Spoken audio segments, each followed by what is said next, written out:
Sa Bible, there's a lot of stories about changes, about transformation of life. Sa Bible, dami po nangyari yan. Pero this particular one, I know and I believe all of us, kaya natin makapag-rely dito sa story nito. Amen? Are you ready? Pakisabi nga sa katabi mo, are you ready? Are you ready? Yan. Wala mo nang usap-usap. Please, sabihin mo sa kanya. Yan. I want you to open your Bible, if you have a Bible with you, in the book of John, chapter 4, verse 13 po tayo, verse 3 po tayo magsisimula. But this story is all about, the whole story po ito itong chapter 4 na ito Istorya ng isang babae na kinausap ng Lord. Amen? Okay, sige po, simulan natin, basahin natin. Sabi ito, therefore, he left Judea and went back to Galilee. Pag nabasa mo yung verse 1 and 2 na yan, may nangyari po kasi doon. First of all, yung nangyari doon, may mga Pariseo, may mga panggulo, yung mahilig manggulo. Sabi nilang gano'n, John, we saw Jesus baptizing more than you now. No? Nagbabaptize siya ng maraming tao. So, ginugunin na, ano bang problema nitong mga tao nito sa magpinsa na ito? Si John the Baptist and Jesus Christ are cousins. Remember, yung kanyang nanay ni John, si Elizabeth, at nanay ni Jesus, si Mary, ay magpinsan po. At tsahin niya ata sila. Basta magkamag-anak sila. So, nagkagulo doon. Pero the truth is, if you continue to read it, not Jesus the one who baptized people. It is His disciples. So meaning, in-impart ni Jesus yung mga turo patungkol doon. And then not only Him baptizing people, but also His disciples. So para mawala ang problema, ang ginawa ni Jesus, palis siya. Sabi dito, therefore, He left Judea and went back to Galilee. Jesus had to go through Samaria. Ito ngayon, Samaria. Sabi doon, most of the translation, meron lagi may bracket na kaya open ito. Sabi ito, Samaria is a mix. Half Jew and half Gentiles. Makikita mo dito sa story nito. If the Jews is going to, they want to go to Galilee, pwede silang mag-shortcut through Samaria. But most of them, they didn't do it. Kasi nga, ayaw nilang dumaan sa lugar na yon. They rather go around, maktas sa mga bundok, instead na mag-shortcut. Kasi nga merong issue between Samaria and the Jews. Alam mo yan, minsan yung pag niloko ka ng isang tao, hindi mo alam yung lugar. Sabihin sa yung ganito, no? Asan magiging palengke? Where's the market? Diba? Sabihin sa ng tao, this is what you do. Sa kantong yan, may jeep. Sumakay ka dyan. Pupunta ka ngayon. Sakyan mo yan, papunta dyan. Dumiretso ka dyan. And then after that, bumaba ka dyan. And then after that, sumakay ka ulit. Sabi mo sa palengke ka. Pero pag hindi kayo nagmamadali, ang palengke sa likod lang. Parang ganun po nangyari sa kanila. There is a shortcut going to Samaria, or to Galilee, but they never do it. Because of what? Because may issue nga.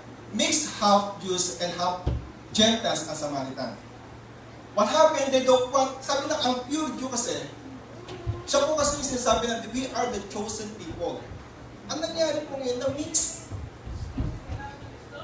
So sabi lang gano'n, hindi na tama yan. Yung mga Pharisees at Sadducees ko, hindi na tama yan. Na-mix na tayo. Kaya, kung sa pag-asano, sinupa nila ngayon ang mga Samaria, kasi nga half nga sila. Hindi na siya 100% pure. Pero sa mga Pilipino, gusto natin half-half. Diba? Amen? Half black and half Filipino. O half white, half Filipino, di ba? Kasi daw, maganda daw ang breeding pag magandang labas. Pero sa Diyos ko, ayaw ko na, gusto na, 100% sila. So yung po nangyari niya. Sa verse 4, continue natin. Verse 5, He came to Samaritan city called Sychar, which was near the land Jacob had given to his son Joseph. One time, nag-build sila ng isang temple, pero hindi na sinama mga Samaritan. Hindi namin kayo sasama kasi nga, hindi kayo pure breed. Half-half kayo, hindi kayo pwede sa amin, kailangan pure tayo. So, nangyari ginawa nila, they built as a temple, o yung sampahan, doon sa may tinatawag na yun, sa Jacob well. Yung ginawang well ni Jacob para sa kanyang anak. So verse 6, Jacob's well was there. Jesus was tired from his journey, kasi nga, even though nag-shortcut siya, still, malayo pa rin yung kanyang nilakad. Because there is no transportation before. Wala naman taxi o grab na pwedeng sakyan noon. Because padyak sila, di ba? Puro lakad lang ang gagawin. So malayo pa rin for Jesus. Malayo pa rin siya. So, pagka hindi ka kasi nag-shortcut, it will take you 2 hours walking going to Galilee. Pero pagka dadaan ka sa Samaria, maliles yan ang iyong paglalakad. So from his journey, napagod si Jesus, so he sat down at the well. It was about noon. So binanggit doon ng noon. Pag sinabi noon, katanghalian, papagod. So we know, pagka noon, sobrang init. Diba? Mainit na mainit na. So verse 7, sabi doon, a Samaritan woman came to the well to draw water. Jesus said to her, "Give me some water to drink." Number 8, his disciples had gone into the city to buy him some food. Ibig sabihin, kasama niya pa rin kaya mga disipulo, kaya lang bumilis na ng pagkain. Verse 9, sabi nga, the Samaritan woman asked, "Why do you ask a Jewish man or ask for something to drink from me?" Kasi alam niya yung issue, alam niya babae na may issue na hindi sila pwede mag-usap. They hate each other. Diba? Unti nga yung pagkainkinainan ng isang Samaritan, hindi pwedeng i-touch ng isang Hudyo kasi for them, it is parang madumi talaga. Hindi na pwedeng kalabingan. So because Jews and Samaritan, bilangit dito, they didn't associate with each other. So ibig sabihin, wala tayong kaugnayan. Parang ganun yan. Verse 10. Jesus responded, "If you recognize God's gift, and who is saying to you, 'Give me some water to drink,' you would be asking Him, and He would give you living water." Kapatid, ako yung naniniwala. Sa pagtanggap mo, sa pagkakilala mo kay Lord, there is no accident. It is always appointed time. As you can notice to this story, si Jesus nauna na sa babae pa. Di ba? Sabi nga doon, di ba, napagod siya, upo siya doon malapit sa well, but He knows that somebody is coming. Meron siyang i-deliver, meron siyang share ng Word of God, at alam ng Lord. Hindi aksidente na kayo nakakilala kay Lord. Dumating na yung appointed time mo na dapat mo siya makilala. But later on, we will sa ating pagbabasa, sa ating mapapansin nyo, na changes pala, hindi pala lahat ay kaya tanggapin yan. Amen? So, yun. So, let's pray. Heavenly Father, we thank you for this morning. We thank you, Lord God, for the privilege to worship you, to sing a song to you, O God. And now, Lord, as we listen to your word, open our eyes, open our mind and our heart to comprehend the message today. Thank you, Father. You all the glory and praises in this name. Amen and amen. Tingnan natin ngayon yung meaning ng changes para hindi tayo medyo malayo. Ano ba meaning ng changes? Sabi doon, the act, process, or result of changing such as transformation. Nag-transform, di ba? Yung tipong kamalikot sa karakoy. Di ba? Yung buhok na mahaba na ganda-ganda, no? Pagtalikod, pagkarap niya, ang ganda niya. Yung buhok ang ganda. Switch, transition, substitution, shifted, o converted. So, ito yung changes. Ibig sabihin, pag may changes, may pagbabago. Pag may changes din, may pagpili. Amen? Kailangan pumili. So, diretso ko lang sa verse 11. Diretso natin yung istorya. Meron ka? Verse 11, sabi ko, the woman said to him, "Sir, you don't have a bucket and the well is deep." Unang-una, mapapansin mo dito later on, nakikilala niya si Lord. Unang-una, sabi niya gano'n, Jewish man. Diba? Sa first verse binasa natin. Sa verse 11, tinawag niya ng Sir si Lord. Kasi magandang conversation. Sabi niya gano'n, kung alam mo na, kung kilala mo lamang, kung sino yung nasa harap mo ngayon, na nagbibigay, sabi niya gano'n, ng eternal life. Ngayon, very interesting to her now. Oh, very interesting. Sabi niya gano'n, hindi na ako mag-iigib. Sabi niya gano'n, you don't have a bucket and the well is deep. Sabi niya gano'n, where would you get this living water? Sabi niya gano'n, teka muna, wala ka naman dalang timba. Wala ka naman dalang jar para umigib, para magigib. Diba? Wala ka naman dalang gano'n. Pero sinabi niya gano'n, di ba, sa verse 10. Sabi sa verse 10, ulitin ko ulit, Jesus responded, if you recognize God's gift, what is it? It's a salvation. And who is saying to you? Kung sino nagsasalta sa'yo? Si Lord mismo, di ba? Diba? Nasa harapan mo na si Lord. Give me some water to drink. You would be asking Him and He would give you living water. That question, teka mo na, nagigib ba si Lord? Wala namang nagigib. Ano yung kanya kaya i-offer? So yan, sa 11, no? Sa verse 12, you aren't greater than our father Jacob, are you? Sabi niya ganun kasi, of course, si Jacob is very, ginagalang na talaga, di ba? Anak ni Abraham. Anak niya ni Isaac. You aren't greater than our father Jacob, are you? He gave this well to us, and he drank from it himself, as did his sons and his livestock. Yan. Verse 13. Jesus answered, everyone who drinks this water will be thirsty again. Of course. Hindi ba naman hindi kailangan ng tubig dito? Especially doon sa mga water therapies na ginagawa natin, no? Di ba? Papapayat daw ng tubig. I heard dapat daw ng tubig, we have to drink water at least 8 to 10 glasses a day para hindi po madamage ang ating kidney. Amen? Para po mailabas yung lahat ng waste sa ating kidney. Kaya yung mga hindi mahilig ng tubig, inom po tayo ng tubig. Amen? Kasi ang kidney po natin napaka-precious. Amen? Because without your kidney, wala ang tagasala ng dumi, tagalabas ng dumi. Verse 14, but whoever drinks from the water that I will give, will never be thirsty again. The water that I give will become in those who drink in a spring of water that bubbled up into eternal life. So, Jesus is speaking about eternity. Hindi yung pagkaraniwan, kundi grabe yung in-explain dito ni Jesus. Ngayon, tingnan natin. Ano ba yung mga critical truth about changes? Sabi ko ang pagbabago, hindi po yung madali. Amen? Yung ikay mag-shift sa panibagong friend mo, hindi po madali yun. Diba? Diba, sometimes, most of us here, nung dumating tayo sa Cayman Islands, we miss our friends, diba? Kasi kasama mo siyang tumambay sa Pilipinas. Tapos, all of a sudden, hindi mo siya kasama. Maraming changes po. Ngayon, tingnan natin ha. What is the critical truth about changes? Number one, changes is a choice. Diba? Pinipili yan eh. Kino-choice yan. Tingnan natin ang verse 13 na sabi doon. Jesus answered, everyone who drinks this water will be thirsty again. So literal, ang tao nauuhaw, diba? Napipil-thirst, kailangan niyang minom. 14, but whoever, ay ano doon eh, but whoever drinks from the water that I will give will never be thirsty again.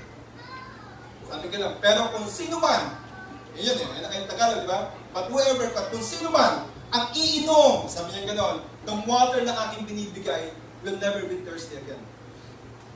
The water that I give will become in those who drink in a spring of water that bubbles up in the eternal life. Kagaya po ng salvation na natanggap mo. We know that Jesus Christ died on the cross for us. Diba? At God delivered His love letter to us through John 3:16. Sabi ko na, for God so loved the world that He gave His only begotten Son. That whosoever, ay nga yan eh, no? Choice mo pa rin yun. That whosoever, kung sino pa rin maniniwala, that whosoever believes in Him should not perish, but have eternal life. So, free gift, the salvation, pero may choice ka pa rin kung tatanggapin mo yung salvation. Kaya kung changes is a choice. Pipili ka ngayon kung ano yung gusto mo. Kaya pero sa buhay natin, everyday, did you know, sometimes you didn't notice na nag-ano ka, choice ka sa buhay mo. Kasi ang choices po ay common. Ibig sabihin nun, natural sa atin. Natural po ang pagpili. Di ba? Ang choice ay, Tagalog ay pili. Tama ba? Every day of our lives, ay meron po laging pagpili. Iniwala ka doon? Yung pumunta ka nga dito, pinili mo pumunta ka dito eh. Amen? Pag ang tao gusto magbago, you need to choose something. Kailangan meron kang gagawin. May gagawin kang pipiliin mo muna na babaguhin mo ang buhay mo. Every day life, you need to choose sa mga gagawin mo. Tama? Pag di ka gumising, at ihanda ang sarili mo para magsimba, ano mangyayari? Sigurado nakailata ka ngayon sa kama. And you choose to what? You stay home and relax.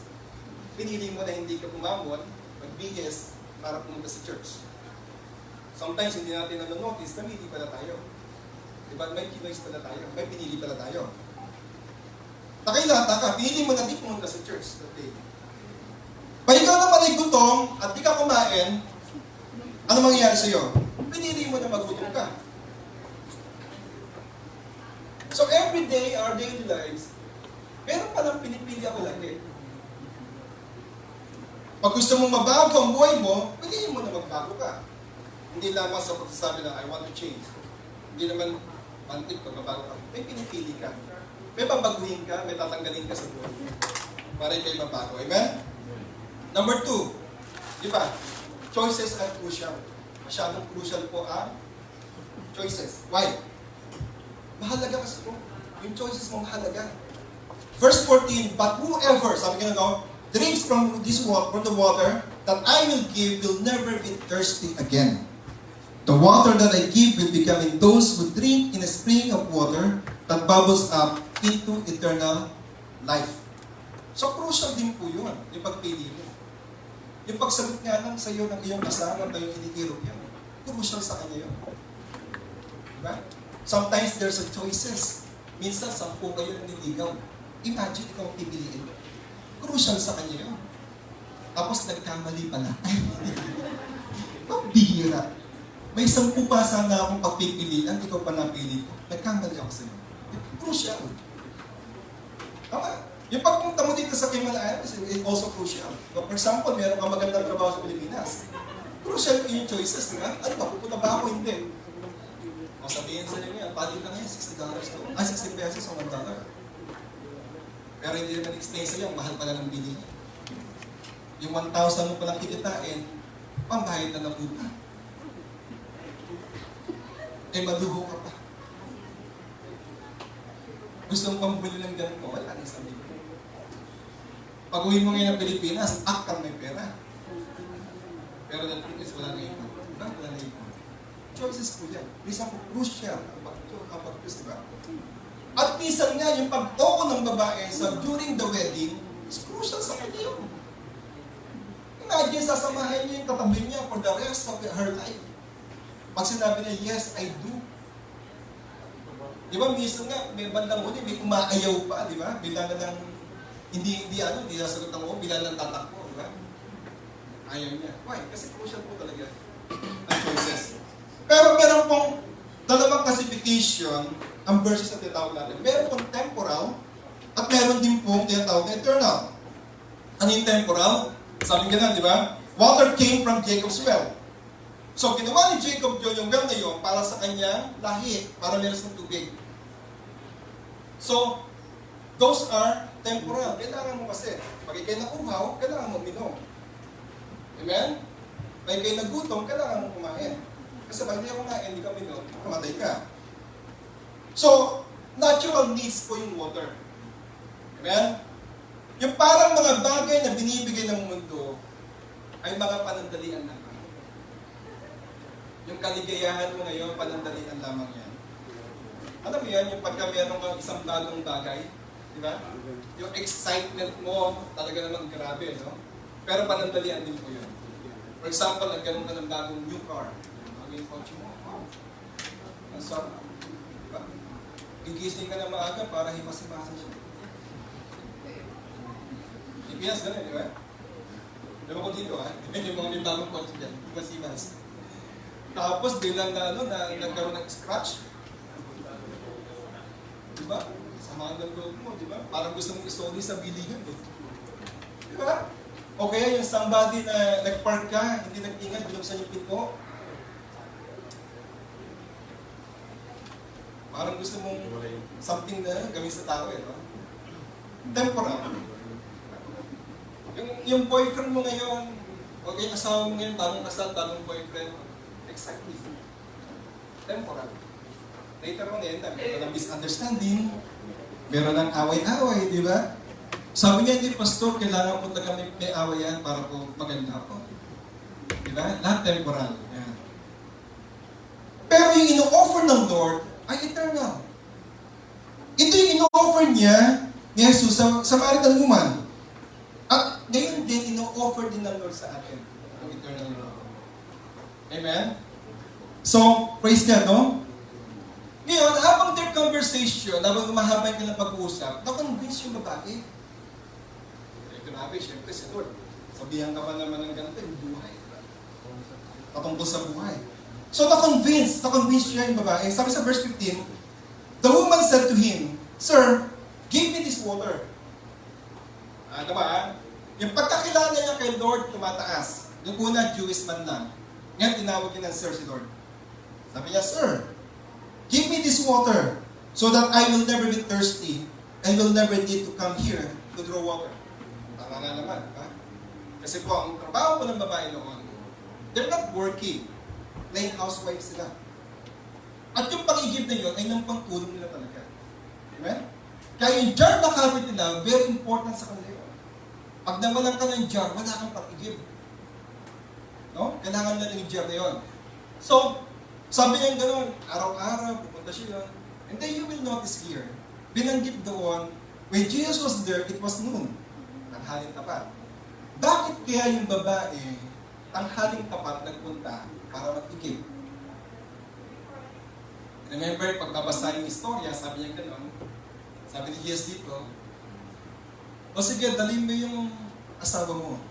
Sabi niya gano'n, wala po akong asawa. Sabi niya, oh. Sabi niya gano'n, oh, alam ko, sabi ni Lord, di ba? Pero nagkaroon siya ng 4 na relasyon at meron din siyang kinakasama at that time. Amen? Ngayon, dito sa babaeng ito, there's something sa babaeng ito, ba't siya iniiwan ng kanyang mga asawa? Remember, during that time, it's only men can divorce his wife. Hindi po vice versa. Hindi kagaya ngayon, di ba? Ayaw ko na sa iyo. Di ba? At merong pera sa bangko, kukunin ko lahat ng pera ko. With divorce. Usually, nakukuha ng babae lahat ng kayamanan. Pero that time, ang babae po, no say. Kung ayaw na sa'yo ng asawa mo during that time, pwede kanya i-divorce anytime. Grabe, no? So, kaya siya nag-give ng tubig during that time, tanghaling tapat, siguro dahil nahiya sa kanyang sarili. Sabi ang bihira, iniiwan ako ng aking mga karelasyon, ng aking asawa, whatever. Tapos ngayon, itong isang team, pandemya, baka iiwan din ako. Alam mo yun? Parang tayo, di ba? Parang ang dami ko nang ginawang masamang kalokohan, marami ko nang ginawang parang nakakahiya na lumabas ng bahay. No? Ang dami ko nang palpak sa buhay, ang dami ko nang nagkabihan ko, yung lumabas sa bahay. Mga ganun. So, ganun din po nararamdaman niya. Kaya during that time, malis siya, tanghalin na pag walang tao. Pero na-surprise siya, si Jesus nandun, medyo sa lalaki. Yan, okay. We are the result of our choices. Kung ano ka ngayon, resulta po yan ng pagpili mo noon. Amen? Pinili mong ganyan ka eh. Ganyan ka talaga. Pinag-aral ka, gusto kong pag-aralin ng magulang mo noon. Ginawa mo naman, naging busy ka sa pag-boyfriend at pag-girlfriend. Hindi diploma ang inuwi, kundi apo ang inuwi. Amen? Remember, we are the result of our choices. Bakit ganyan ang dupit mo ngayon? Pinili mo kasing ganyan dupit, di ba ganyan style? Bakit ganyan ang kulay ng buhok mo? Pinili mo yung ganitong kulay eh. Di ba? Kasi gusto ko yung hairstyle na ganito. Di ba? Pinili mo yun. It's your choice. Bakit di ka pa naliligo? Eh, ayaw ko maligo eh. Diba? Hindi mo kayo pigilin. Kung sino tayo ngayon, ito ay resulta ng pagpili natin sa ating nakaraan. Remember that. Hindi po, meron po mga tao sa oh, that's the reason why I'm like this right now is because of this person. No. It is your choice to believe. Amen? Hindi, huwag kang maninisi ng tao na, kaya naging ganitong buhay ko kasi kaya mo itong tao. At yung kasama ko ngayon sa buhay, hindi ka na. Choice mo yan, kapatid. Pinili mo yan. Pagtusahan mo yan. Sabi ko na, pagtusahan mo yan. Amen! Imagine, Sabi na magulang mo, huwag yan ang pakasalan mo kasi playboy yan. Magandang lalaki yan. Ha? Ikaw naman, proud na proud kasi ikaw pinili. Nung kinasal na, later on, na-realize niya, problema pala talaga. Diba? Eh? Nung kayo mag-shota pa, di ba? Kung talagang pratuhin ka, ganda-ganda, di ba? Magsasakay ng jeep, unahin ka pa muna. Pag maglalakad sa sidewalk, talaga naman sa danger zone pa siya. Diba? Tapos nung kayo na, wala na, di ba? Nadugong ka sa danger zone, buntis ka pa. Pinabayaan ka, pag-akit ka ng jeep, sabihin siya, bagal-bagal mo. Diba? Pag before, different before, di ba? Nung nililigawan ka na, ang bubong lang, ayos na, di ba pare? Makita na yung bubong ng bahay nila, okay na ako doon. Kasi naranasan ko po yan. I live in Pasig, pupunta pa ako ng Kainta. And then, nasabihin ang yung tatay ko, sige, bubong na lang, pwede na. Tapos, ikaw din ang bahay, gano'n, no? Yung magkasama kami, oh, di ba? Hindi na bubong. Amen? So, it is your choice. Huwag kang manisin ng tao kasi ano ka ngayon ay naresulta ng pagpili mo sa nakaraan. Kaya may work ka ngayon, kasi anong ginawa mo? Nag-apply ka. Diba? Hindi mo pwede sabihin, may work ako, kami hindi mo nag-apply. Diyan lang ka magtatrabaho, nag-apply ka pa. Hindi naman. Kaya ka na-promote kasi, kinatingnan mo ang trabaho mo. Amen? Hindi ka pwede i-promote na wala nakita sa iyo o wala nakitang magandang bagay sa iyo ang iyong employer. Of course, you were promoted because you did something. O may nakita sa iyo na kakayahan mo. Kaya ka may pera ngayon kasi binigyan ka ng nanay mo. Hindi. Binigyan ka ng asawa. Hindi. Kaya ka may pera ngayon kasi sumira mo ka at may trabaho ka. Amen? Amen. Ganun po yan eh. Kung gusto mo ng change, dapat may gawin ka. Hindi pwedeng plan at wala kang ginawa. For example, ang ganda ng plano ng bahay mo. Papakita mo, ang ganda ng plano ng bahay ko. Ayun pala, hindi naman sinusumulan. Puro plano lang. You know Nicodemus, if you're going to read John chapter 3, it's all about Nicodemus. Sa beginning of the chapter, meron pong isang Pharisees, high priest, lumapit po kay Jesus and asking about salvation. And Jesus said sa kanya gano'n, you know, again, sabi niya gano'n, you cannot see the kingdom of God. And then, Nicodemus was thinking, it's a natural thing. How can I go back to my mother's womb? Kung ganda na nga naman ako kalaki. No? Pinaliwanag ni Jesus. Sabi ni Lord, malapit ka na sa katotohanan. Masarap pakinggan yung malapit ka na. But the truth is, you're never there yet. Diba? Parang ganito. Ang galing, muntik ka nang pumasa. 74, 1 point na lang. Pero the truth, hindi ka pumasa. Malapit ka lang sa pagpasa. Pero the truth is, hindi ka pumasa. So during that time conversation about Jesus and Nicodemus, sabi ng Lord, malapit ka na sa katotohanan. Pero I don't think so kung ginawa ni Nicodemus, yung sinasabi ni Jesus, you must be born again. Ibig sabihin na you have to accept Jesus Christ as your Lord and Savior. There's something in you na kailangan ipanganak mo din. It is your spirit. Pero I know later on, na-realize siguro ni Nicodemus, bakit na si Nicodemus? Amen? Nakuha natin? So kung gusto mo natin, Bible can change you. Do you believe in that? Pero anong dapat mong gawin? Basahin mo. Hindi pwede sabihin mo,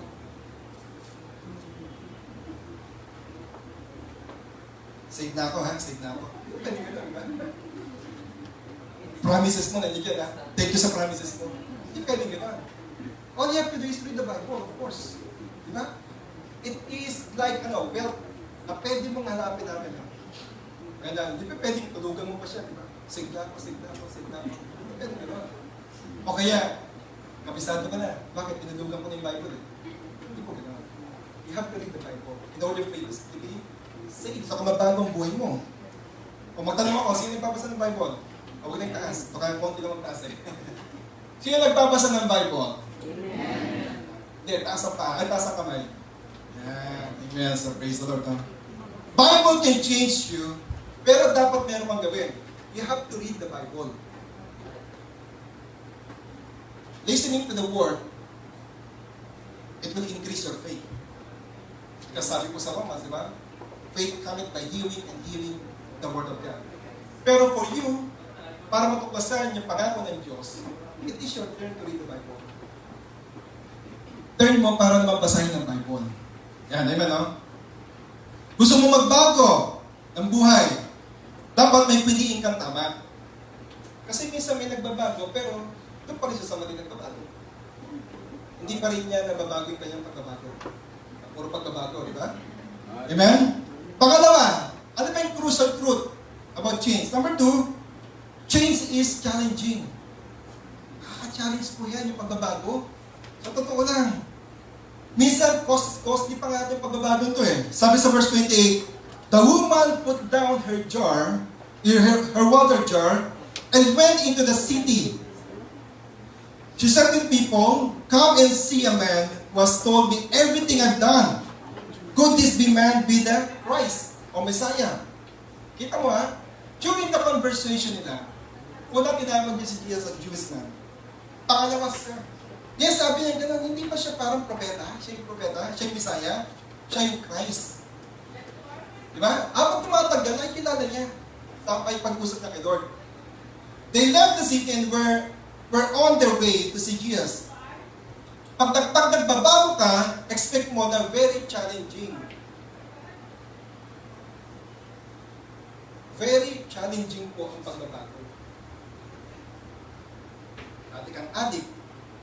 Ha? Nag-addict ka sa itang bagay. Sa alak, sa karilyo, sa drugs. I don't know what is mean. Panonood ng mga laswa, addict ka sa mga ganon. Kung dati kang addict, expect mo na ang challenge ay yung tao hindi maniniwala sa iyo. Yung sharon mo ang tao, sabihin mo, nagbago ka.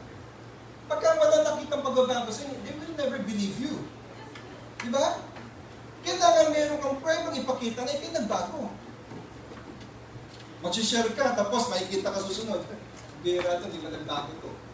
And then you're sharing about life-changing na binibigay ng Jesus, pero ikaw hindi ka nagbago. So syempre, hindi maniniwala sa yung tao. Kahit anong gawin mo, hindi maniniwala yan. Hanggat hindi nakikita ng prueba sa iyo na meron kang pagbabago. Yan ang very challenging. If you said hindi ka na gumagawa ng ganung mga bagay, paninindigan mo siya. For example, you've been drinking for so many years.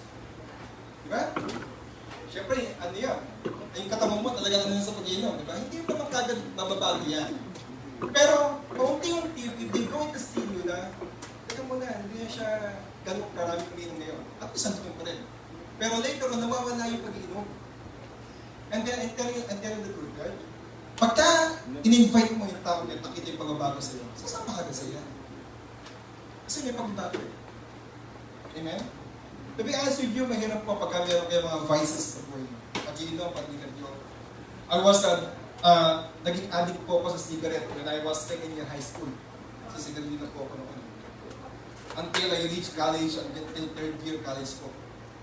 Pero that time na ako po'y umubo, at may lumabas na kulay itim, natakot na po ako yun. Huh? And then by then, tinigilan ko na po siya. So hindi po kasi, yun po yung norms na ginagawa mo, di ba? Eh, lagi naman ginagawa. May inom, naninigarilyo, nag-addict. So hindi po siya ganun kadali. Pero, let me tell you something. If you really want to win the people to Christ, kailangan may makita pagbabago sa inyo.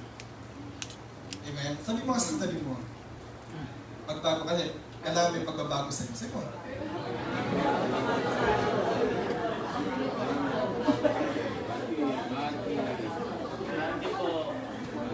Dito sa story ito, nakita natin yung babae may iniwan. Diba? Water of jar, iniwan niya eh. Diba? Sabi doon, iniwan niya yung water of jar and then she went to the city and testified to people kung sino yung namit niya. Sabi ko nga, yung jar is very important for woman that time. Kasi pag wala kang jar, lagot ka sa asawa mong lalaki pag-uwi. Kasi walang tubig sa bahay. At hindi naman po ganun katapit ang pag-iigib. At tayo po na nilalakad ng mga babae para na mag-igib ng tubig. So, what she did? Iniwan niya yung jar. Iniwan niya at may iwan siya. Sa buhay po natin, kung gusto mo yung kapababaw, kailangan meron kang iwan. Meron kang dapat ibaba sa buhay mo at ilapag mo at iwan mo. I don't know what do you want? Maybe yung kasalanan ni-enjoy mo ngayon. O maybe mga bagay na ginagawa mo na alam mo hindi nakakalugod kay Lord. Amen? Kasi when she went to the city, pagbalik na city, nakita ng mga tao kung walang Joshua. Ibig sabihin, the most important na meron siya, iniwan niya. Kasi meron siya nakita mas mahalaga. Which is, encountering Jesus Christ. Na-encounter niya si Lord that time. So, nakita natin, sa totoo lang, mahirap magbago at maraming sumusuko. Sa totoo lang, di ba? Yung nga nasabi mo, gusto mo maging Brad Pitt yung katawan mo, yung maging malaki katawan mo, di ba? Nagbuhat. Kaya. Pag uwi, kinabukasan, sakit ng katawan, di ba? Gayain mo ulit, ayaw na sumama na, ayaw pa na. Mahirap pala yung mahirap pala magpapayat, palang magpamasa. Totoo po, di ba? Ngayon nga lang, gutumin mo yung sarili mo, hirap eh. Tapos lulutuan ka sa harapan mo ng pagkain. Di ba? Nag-exercise kang ganyan, talaga namang convincing ka talaga sa pinanonood mong yoga na tawag ka. Di ba? Nag-sumba-sumba ka, no? Bilang nagluto yung asawa mo na napakasarap na you can't resist yung yung amoy. Iniiwan mo siyang bigla. Kain lang tayo. Mahirap po talaga, di ba? Mahirap. Minsan may maraming sumusuko. Yung sometimes people recognize you as a born again, as a Christian. Tapos tutok sa ka, o born again ka na pala. Sometimes a lot of people sumusuko sa ganun ka. Yung parang nabubuli na siya because he's a born again or he's a Christian. Parang, ngayon ako na wala kasi nabibiro na ako. Kapatid, tinanggap ko salvation. Nagkaroon ka ng free ticket going to heaven because of Jesus. Tapos ikahiya mo na ikay born again, na ikay Christian. Diba? I am a Christian. Pakita mo kung sino ka. Gusto mong pag pumayat, maging healthy? Diba? Ganun talaga. Kailangan mo nga lang mag-diet, exercise, gawin umaga. Sabi nga ni Joel Villamin, diba? Exercise tayo tuwing umaga. Tuwing umaga. Diba?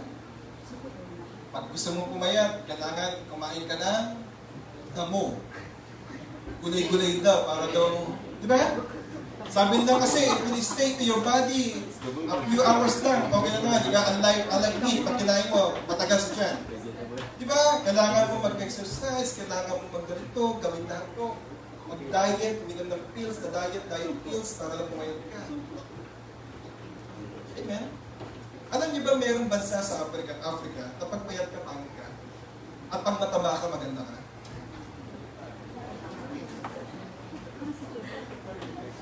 Kita mo nga naman yung sila ng tao sa kasi nga yung lugar na yun, talaga naman lugar ng gutom, di ba? So pag payat ka, no, kung mo sa kanya yung payat mo, hindi ka maganda. Pero pag mataba ka, ang ganda mo, ano ba? Amen. Sabi nga na, beauty is in the eyes of the beholder. Kung sa tingin nila, hindi ka maganda, pero doon sa inyong asawa, sa inyong boyfriend, maganda ka. Amen? Amen. So, gusto mo maging healthy ang life mo? Gawin talaga, kumain ka ng gulay, kumain ka ng prutas. Ako po, nung pumunta ako dito, hindi po ako kumakain ng gulay. Kaya sa Pilipinas po, mahilig po tayo sa karne. No? Puro baboy. Yan. Pero pagdating dito, ibang klase pa lang pagkain dito, gulay-gulay ang kinakain dito para maging healthy ka. Gusto mo maging tapat sa partner mo? Umiwas ka sa mga bagay na dadalhin ka para di ka maging faithful sa kanya. Amen. Kailangan maging faithful tayo sa ating mga partner. Kasi regalo yan ng Diyos sa iyo. Sige, umarap ka sa kanya, sabihin mo, regalo ka ni Lord sa akin.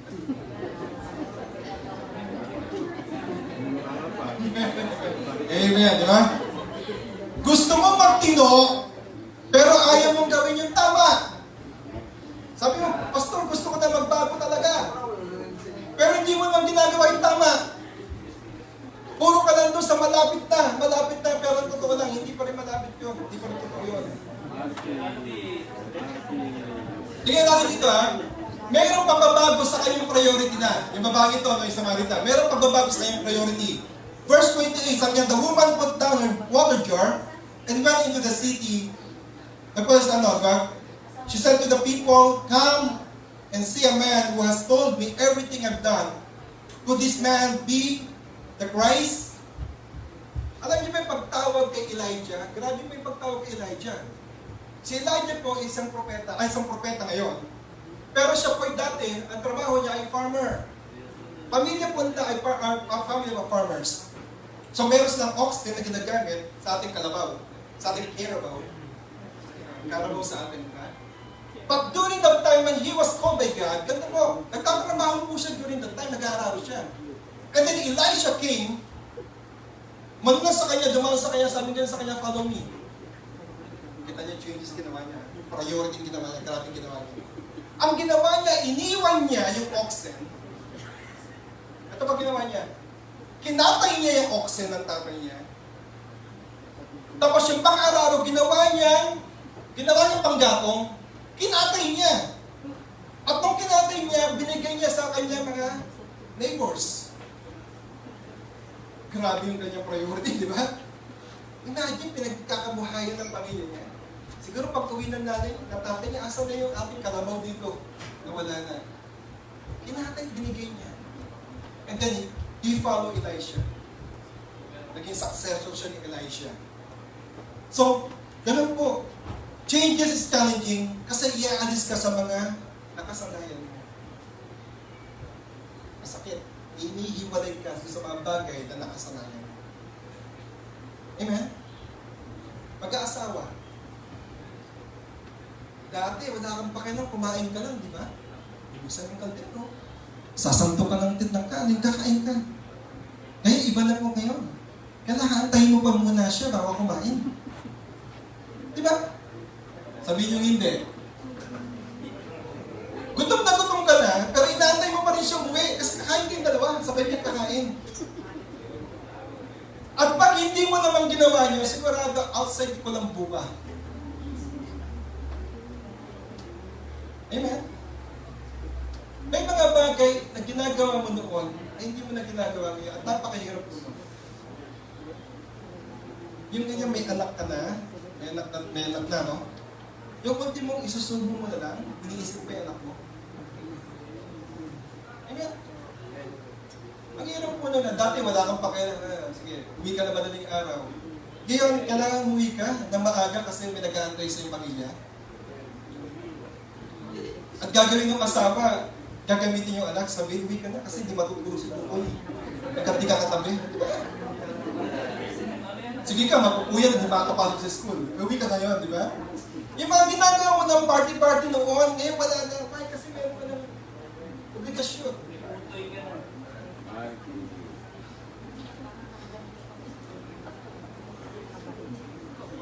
Sa boyfriend and girlfriend naman, di ba?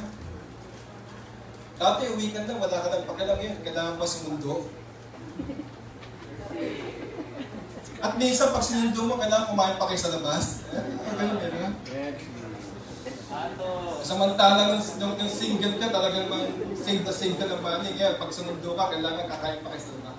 Ang dami pang changes. Yung tipong tatawagan ka ng barkada mo para mag-basketball, manood ng team ng sine, hindi mo na magawa. Kasi, ikaw muna, sundin ko muna siya. Ha?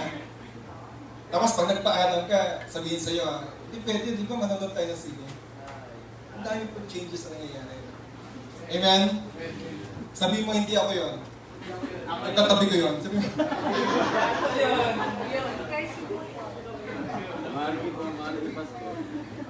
Noon, ang init-init mo kay Lord.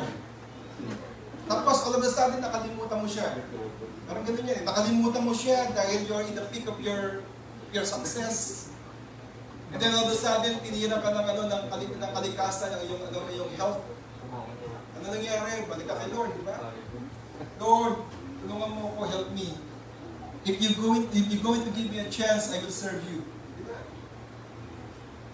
Bakit hindi natin paglingkuran sa Lord hanggang kayo ng kalakasan? Hanggang kaya mo pa. Hanggang kaya mo pa mag-travel, kaya mo pa magsalita. Sabi nga ni King Solomon, remember your Creator. Bago lumabong yung mata, bago maubos ang iyong ipin. Sabi nga, tandaan mo lagi ang iyong Creator. Kasi at the end of the day, you're created because of Him. Para sa Kanya naman. Amen? Praise God. Come on, patayin sila. Ano pa nabago sa kanya? There's a change in her activity. Sabi ko nga kanina, activities mo, nabago na ngayon. Di ba? Dati, Wednesday o Monday, Tuesday, mayroon kang gagawin, pero ngayon, dahil meron live group, unahin mo yung live group mo. Amen? Siya dati, yung babaeng Samaritan to, na ginagawa niya, kanyang ginagawa araw-araw ay magigib ng tubig. This time, iba na ngayon. Ang naging mission niya ngayon, mag-share ng gospel. Ganun po nangyari sa kanya. These are the challenges to those who wants to change. Marami pong challenges talaga. Hindi po easy yan. Si Manny Pacquiao, marami pong laban niya na minsan natalunin siya. At sa kanyang story, nung inaiwan niya lang ang boxing, sabi niya magtatrabaho naman siya. Amen? At marami rin pong mga basketball player, the same thing, hindi naman tinanggap na university para maging player ka. Ang dami pong pinagdaanan ng training naman yan. Ang dami pong changes, ang dami pong iniwasan, tinanggal sa sarili na para ma-reach na yung kanyang goal. Ikaw, ganun din. Marami ka rin ginawa, bilawa sa buhay mo para ma-reach na yung goal. Diba? Whether you like it or not, kailangan embrace mo yung changes kung gusto mo merong, yung challenges kung gusto mo merong changes sa buhay. Wala kasi mahita sa puro plano. Dapat yung change, priority mo siya. Meron kang gustong gawin sa buhay mo, you have to change your priority. Gusto mo magkaroon ng bahay, you have to change your priority. Iwas sa paggastos. Kung ano naman yun eh. Magtayo ng mga negosyo para tumami yung pera. Makapagpatayo ng bahay. Amen? Online investment, online investment. Binary. Finance. Finance, amen? Amen? Kasi, meron kang goal. Meron ka nang yung gusto mong gawin sa buhay mo. May change na. May mga friends tayo minsan, hindi man nakakatulong sa ating pagbabago. So, sometimes we have to eliminate them sa buhay mo. Amen? Kung ikaw ay ilalayo, din lang doon sa may goal na gusto mong harapin, okay, Lord, mas maganda pa magbago ka na lang ng kaibigan mo. Amen? Kasi kung sa mga bagay na ito, hindi ka na kaya supportahan, how much more pagka matindi na yung pangailangan, baka hindi ka na masuportahan pa lalo. Change your priority, may babaguhin ka sa buhay mo. Amen? So, walang change pag walang challenge. Tanda mo yan, no? Walang change talaga pag walang challenge. Sino nakapanood yung Notting Hill? Diba sabi niya, sabi nung actress doon, sabi niya gano'n, sabi niya naglaro sila, sabi niya, you were so sexy, sabi niya gano'n, you don't know behind that, sabi niya gano'n. I starving myself for many years, kaya naman namiminti niya katawan ko. Yan. Ginugutom mo yung sarili mo para lang sa paningin ng tao maging sexy ka. Ang hirap ko nun. Mas maganda ng healthy ka sa harap ng tao at hindi ka gutom. Amen? Kung gusto mo magbago at ayaw mong iwan yung mali, walang mangyayari. Kailangan iwan mo yung mga mali para mayroong pagbabagong tama. Hindi mo pwedeng partial lang na mali para maging tama. Hindi po tama yun. Kasi tingnan kung tatamaan ka. So, brother and sister, sa changes, you may lose something good, but you may gain something better. Merong mga magandang bagay na mawala, pero meron naman dati na better. Di ba ano ba ang kalaban ng better? Di ba good? Sometimes okay ka lang sa good. Pero in order for it to become better, kailangan gawin pa yung mas matindi pa sa good. Amen? So praise God. Number 3. Matapos na po tayo. Number 3, ano ba yung crucial na yan, no? Yung sinasabi scripture, it is transmittable. Ibig sabihin ito, contagious siya. Nakakahawa. Bakit ko nasabi? Sa verse 13, sabi ito, many Samaritan in the city believed in Jesus. Naniwala kay Jesus because of the woman's word when she testified. O, imagine mo yun, ha? Nakakahawa ka pala ngayon. Ngayon, kung ikaw'y naging born again, naging Christian, you are the light and the salt of this world. Pag nakikita ka ng world, matinding pagbabago na nakikita sa'yo, nagliliwanag ka. Di ba? Ang salt po, kaya niyang bigyan ng lasa ang pagkain, di ba? Kahit gano'ng karaming kaldero niya, pag lagyan mo ng salt niya, ng asin, magkakaroon ng lasa niya. Ikaw puno, ikaw tayo ang salt of this world. Amen? So, nakakahawa. Grabe yung ginawa, di ba? So, diretso ko, no? Because it is contagious, because it affects in someone's life. Naapektuhan yung buhay ng mga tao sa pagbabago. Unang-una, pag ikay ang masamang tao, nagbago ka sa unang matutuwa, mag-unang mo, di ba? Pag nag-aral ka na mabuti, nagtrabaho ka, maging mabuti kang tao, sino ba unang natuwa? Mag-unang natin. So, number one, change affects someone's faith. Faith. Yung pananampalataya, nababagin ka ng yung belief nila sa buhay nila. Why? Kasi, naniwala sila dito sa bahay ito, na tinestify niya that I met the Messiah. Para ikaw ay makakahawa ng pagbabago. Kailangan may makita pagbabago sa iyo. Kung gusto mo na makahawa ka ng pagbabago, kailangan may pagbabago ng sa iyo. Imagine this naman. Sabi nga sa iyo, 5 beses nagkaroon ng relasyon. Wala na yung kanyang reputasyon. Nasira na kanyang reputasyon. Sino ba maniniwala sa kanya? Kung hindi nakita yung changes sa kanya at maniwala sa iyo ang tao. The reason why nag-iigib siya ng noon para walang tao. Para hindi siya makita.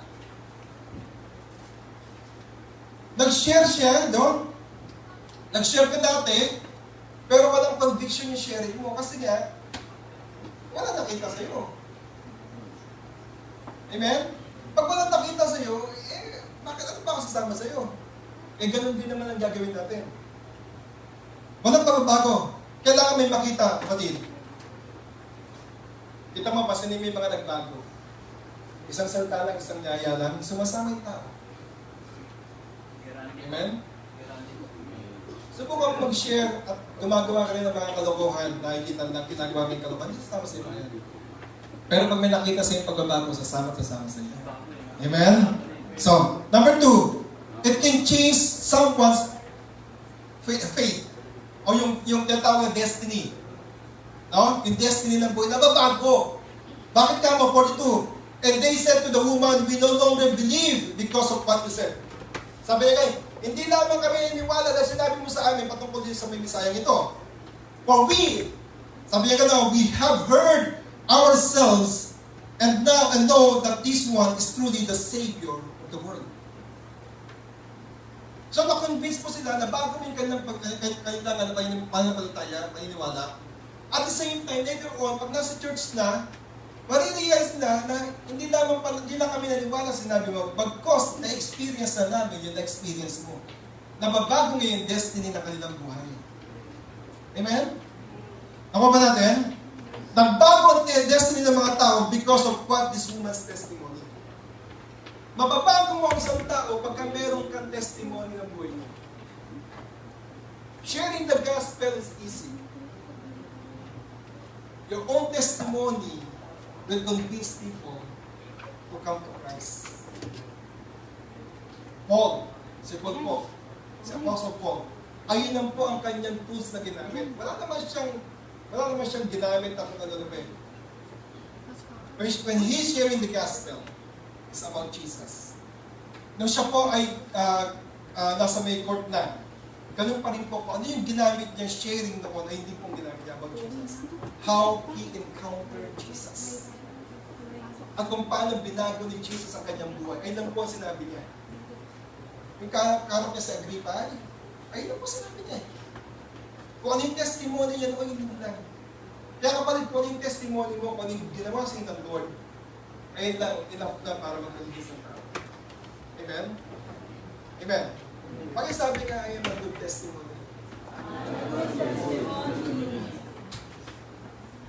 Huwag kang mahiya, kasi minsan tayo, huwag kang mahiya na i-testify na may ginawa sa Jesus sa buhay mo. Kaya sometimes sinasilent tayo ng mga bagay na yun kasi nga nahihiya ka ma-identify as followers of Christ. And it's also common sa maraming lugar. Nahihiya sila ipasabi na may ginawa si Lord sa buhay ko. Kasi baka may chopero siya sa mga taong kasama niya ngayon. Pero hindi. Ikaw yung katotohanan. You know the truth. Sabi ko, the truth will set you free. Yung katotohanan ang magpapalaya. Diba?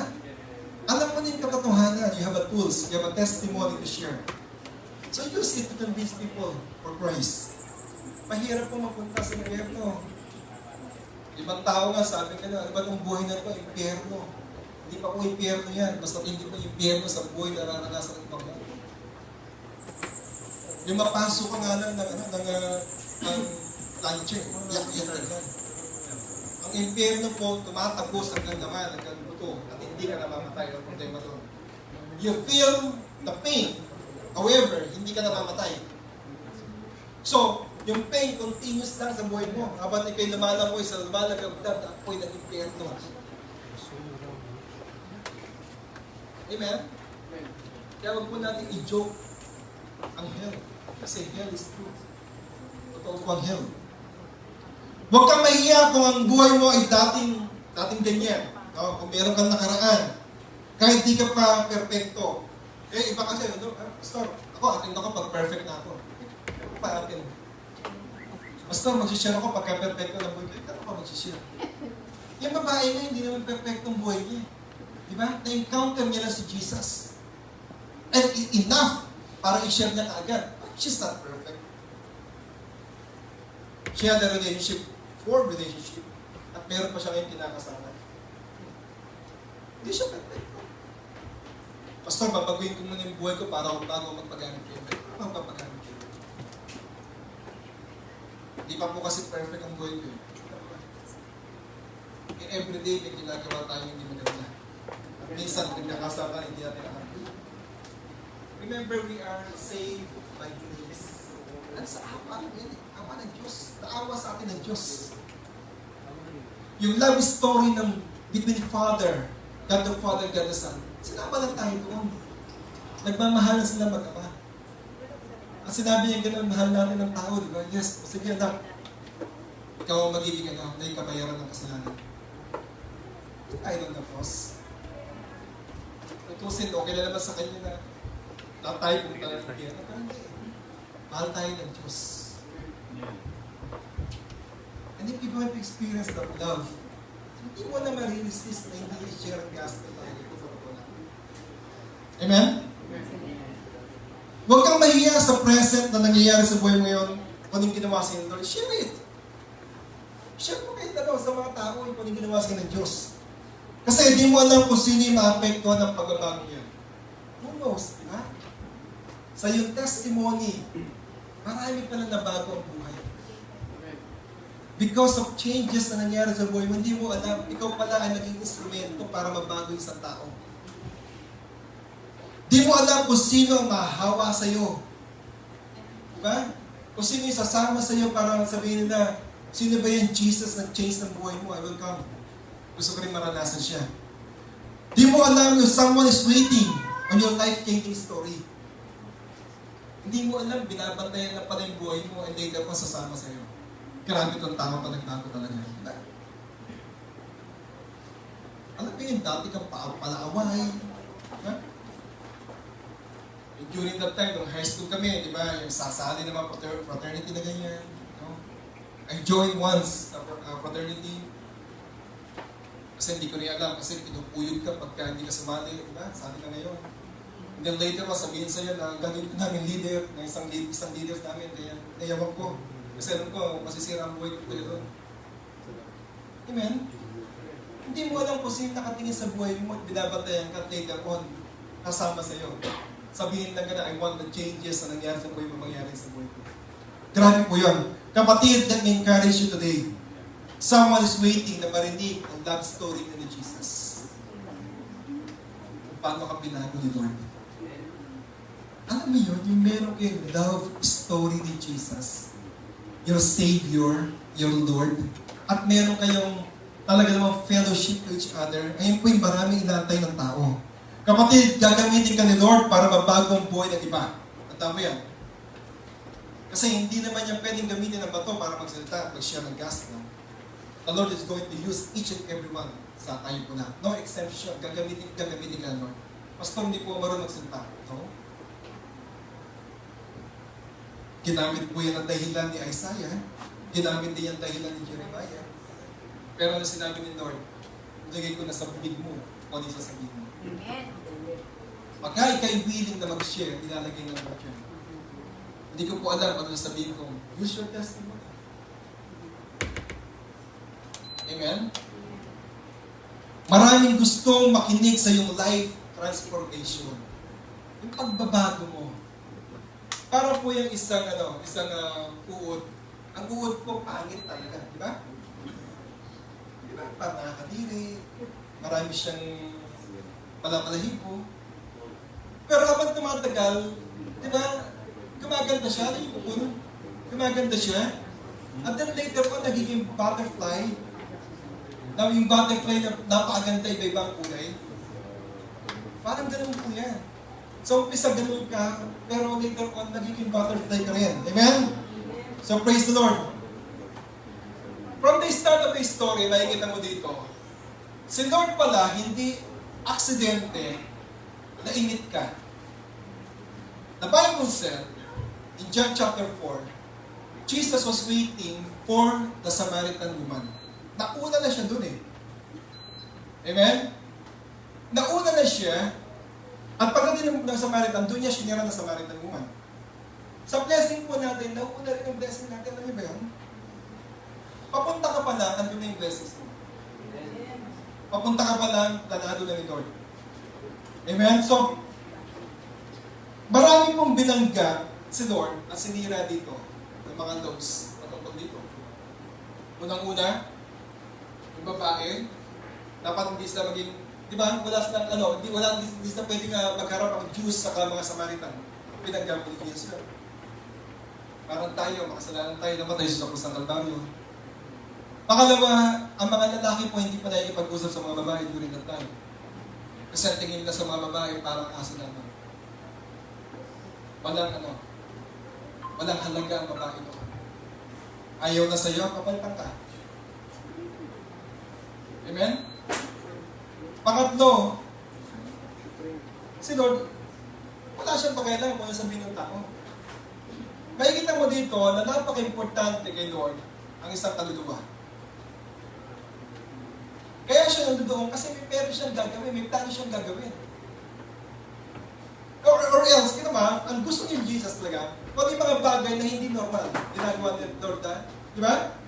Baka hindi normal, ay ang gusto ng Lord. Pwede naman niya sabihin, maglakad siya na malayo para iwasan lamang ang Samaria. Pero ang ginawa niya, doon siya dumaan. Kasi why? Kasi meron siyang gagawin, may purpose. Sa araw na ito, meron din purpose na Diyos. I don't know kung ano yung nakaraan mo, kung ano yung pinagdaanan mo sa buhay. But one thing for sure, hindi aksidente na nandito ka ngayon. Meron gagawin si Lord na magbabago sa buhay. Do you believe in that? Amen. If you believe in that, tayo po tayo. Hallelujah. So praise the Lord. Let's worship the Lord. Hallelujah.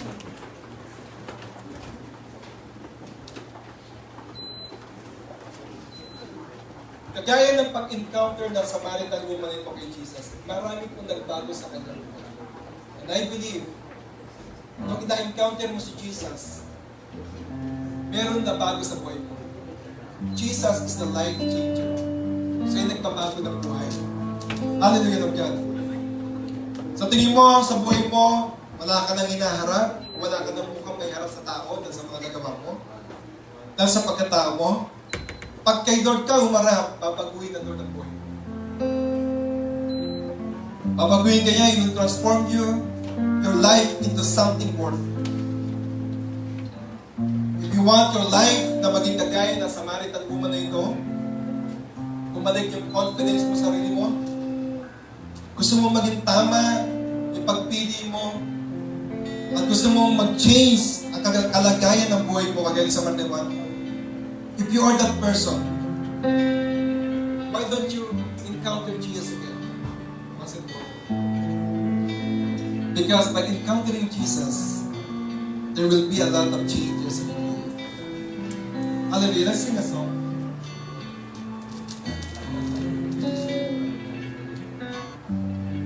Hallelujah, Lord God.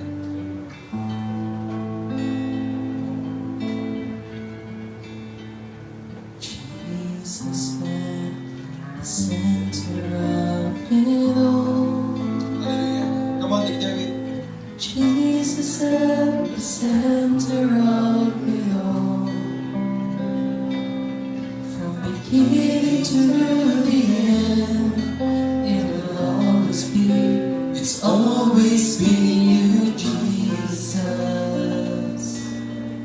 Jesus. Jesus at the center of it all. Jesus at the center of it all. From beginning to the end, it will always be, it's always been you, Jesus. Jesus, nothing else matters. Nothing in this world will do.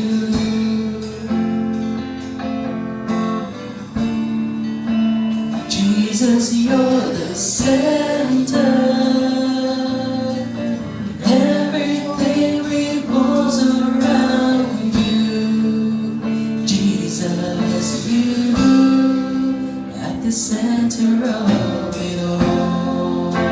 Praise God.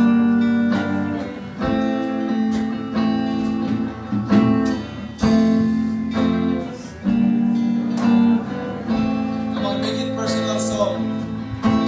Jesus be the center of my life. From beginning to the end, it will always be, it's always been you, Jesus. Jesus, nothing else matters. Nothing in this world will do.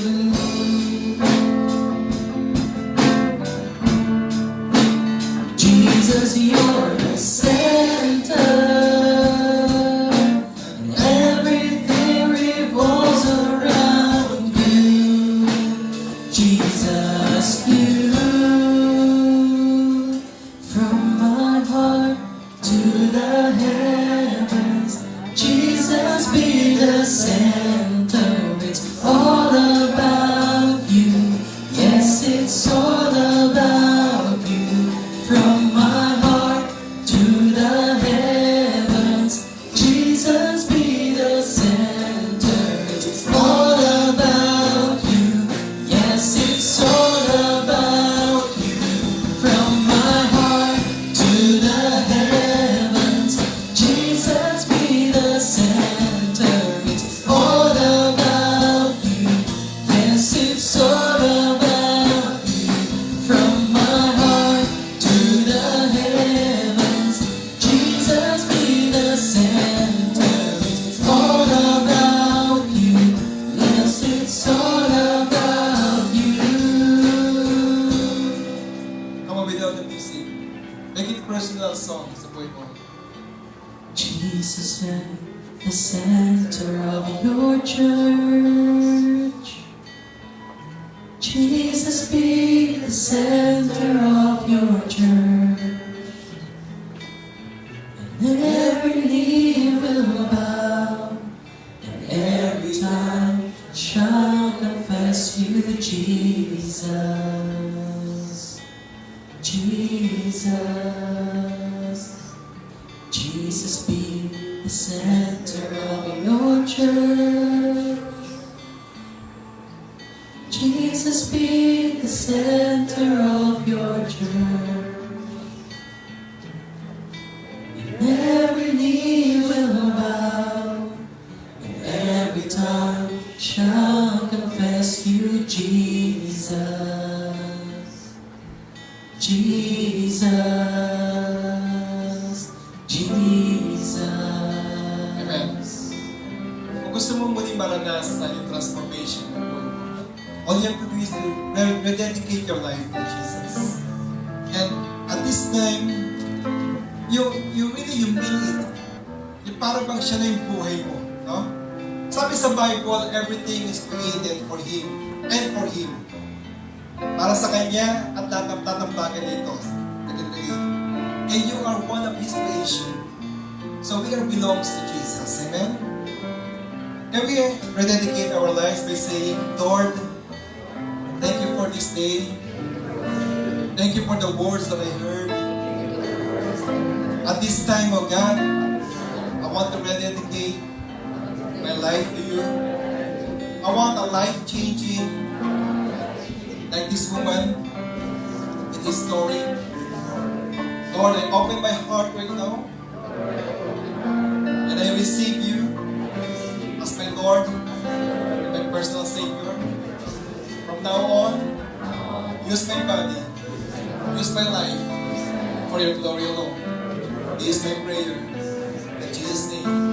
Amen, amen. Let me pray. Heavenly Father, we thank you, Lord God. Lord, I pray. Tunay nga, Panginoon, magkaroon ng total transformation ng aming mga buhay, Panginoon. Just like this Samaritan woman na experience niya, Panginoon, when she encountered you, God, grabe yung ginawa mo sa kanyang buhay. Iniiwan niya, Panginoon, yung the most important, one of the most important things na kanyang buhay, Panginoon, yung water jar na yun, God. At sa oras ito, Panginoon, sa aming pagbabago na aming mga buhay, Lord, meron din kami, Panginoon, gustong iwan. I don't know what it is, my brother and sister. But at this time, the Lord is listening right now. Ano ba yung mga bagay na importante sa'yo na alam mo, hindi ka dadalhin sa isang pagbabago? Now is the time, iwan mo, kapatid. Kung nabibigatan ka na sa mga bagay na yun, sabi ng Lord, come to me and I will give you rest. Sabi niya, ganoon, give me your load and I will give you rest. Kung yung mga bagay na hindi ka kayang baguhin, tanggalin mo na. Grabe yung babae. The most important things na meron siya bilang isang babae, yung jar na yung water jar na yun. Pero she doesn't mind. Iniwan niya, tumakbo siya, at in-spread niya ang word of God. Why don't we do it at this time? Kung ano ba yung nakapagpapigil sa iyo para kayo mag-fully blast para kay Lord, para yung buhay mo totally magamit ng Lord, why don't you leave it right now in this place? Paglabas mo sa church na ito, hindi mo siya nalala. Hallelujah, Lord God. Lord, help us, O God. Because apart from you, we can do nothing.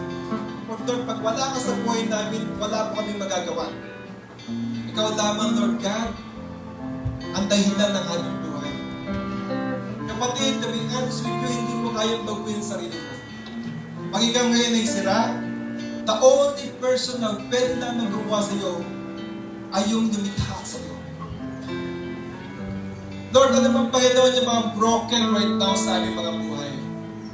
Nasira, nagkaroon ng balak, O God. Right now, Lord God, as you as our Creator, God, Lord, we allow you, Panginoon, to fix our lives right now. Come on, i-allow mo, Lord, i-fix mo, Lord God. Gusto ko na, Panginoon, magpagamit sa iyo. Gusto ko na, Panginoon, gawin, Lord God, yung nararapat. Kung ano yung tama, Panginoon. Upang sa ganun, Lord, maging living testimony rin ang aking buhay sa maraming tao. Lord, I know and I believe, maraming, Panginoon, nag-aantay sa changes ng buhay ko. And I know and I believe, Lord God, maraming, Panginoon, mapapagpala, mababago because of my transformation. And I know na marami rin nag-aantay sa ating love story, Lord. Hallelujah right now, O God. Lord, give us, Lord God, a humble heart, O God. A heart that always follows you, O God. Yung Panginoon, yung lagi sumusunod sa iyo, O God, no matter what. In the name of Jesus, O God, Lord, right now, I release the full Holy Spirit in their lives right now, O God. And the anointing that comes from you. From now on, O God, we will never be the same again. Lord God, magiging bold kami, magiging matapang kami, Lord God, upang i-share ang gospel mo, Lord. Lord, kung ikaw nga, Panginoon, inantay mo yung babae hanggang siya'y dumating. And I believe, Lord God, yung aming mga mahal sa buhay, ganun din ang gagawin mo, Lord God. And Lord God, personally, we want me, Lord God, ang gamitin mo, Panginoon, upang magkaroon ng kaligtasan ng maraming tao. Thank you, Father, Lord God. And Lord, I pray sa naman, Panginoon, na mga may pangailangan sa oras na ito. They come here, Lord God, to your church. Lord God, na meron talaga, Panginoon, prayer request. Father, healing. Kung meron ka, Panginoon, sakit karamdaman. Lord God, provision, Panginoon, promotion, job, whatever it is, Lord God, ang tinutulog nila sa oras na ito, Panginoon. As you said, Panginoon, as we as your children, we can ask anything from you. Father, right now, pinabanggit nila, Panginoon, ang kanilang mga pangailangan, ang kanilang prayer request. Lord God, ako po, Panginoon, ay ma-agree in the name of Jesus. Lord, I agree, Lord, so be it, O God, sa iyong gagawin sa buhay nila. Thank you, Father, as we bring back to you all the glory and praises. In Jesus' name we pray. Amen and amen. So praise the Lord. Magandang umaga po sa ating lahat.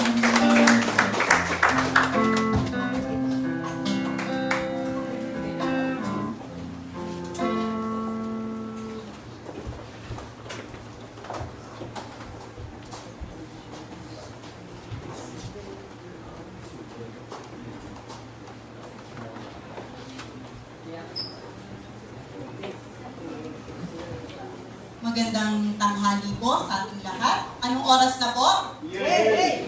Isang ulit pa po. Anong oras na po? Yay! Ayan, medyo nagising-gising na. Napakaganda po nung ating pinag-aralan, changes. May mga changes na po bang nangyari sa ating pagbibigay? Sana po, habang tumatagal, may nangyayari pong pagbabago sa ating pagbibigay. Sabi nga po, changes daw po ay it's a choice. Ang ating pong pagbibigay is a choice. Nasa ating pong sariling pagpapasya. Kung tayo po ba ay magbibigay o hindi. Tama po ba? Sabi po, ang pagbibigay din po ay challenging. Ito po ay matcha-challenge po yung laman ng ating bulsa, yung laman ng ating pitaka, yung budget natin.